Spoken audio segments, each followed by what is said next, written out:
أعوذ بالله من الشيطان الرجيم. بسم الله الرحمن الرحيم. والنازعات غرقا والناشطات نشطا والسابحات سبحا فالسابقات سبقا فالمدبرات أمرا يوم ترجف الراجفة تتبعها الرادفة قلوب يومئذ واجفة أبصارها خاشعة يقولون أئنا لمردودون في الحافرة أئذا كنا عظاما نخرة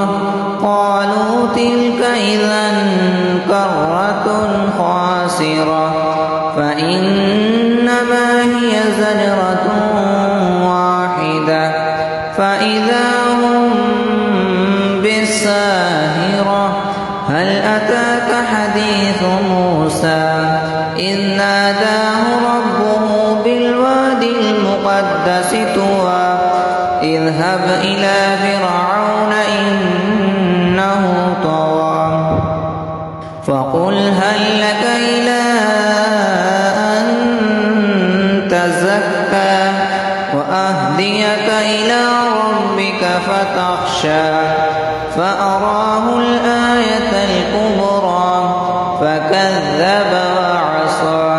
ثم أدبر يسعى فحشر فنادى فقال أنا ربكم الأعلى فأخذه الله نكال الآخرة والأولى إن في ذلك لعبرة لمن يخشى أأنتم أشد خلقا أم السماء بناها رفع سمكها فسواها وأغطش ليلها وأخرج ضحاها والأرض بعد ذلك دحاها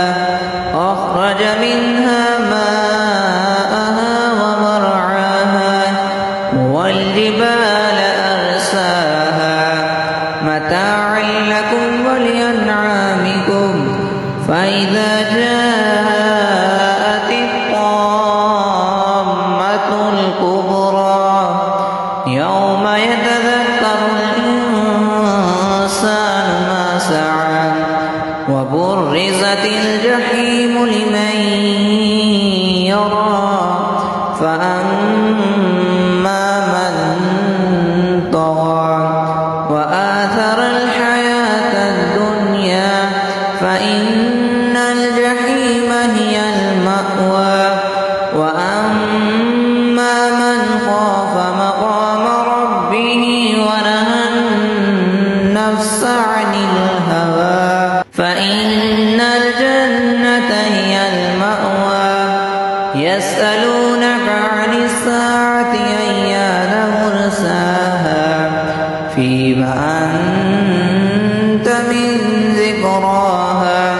إلى ربك منتهى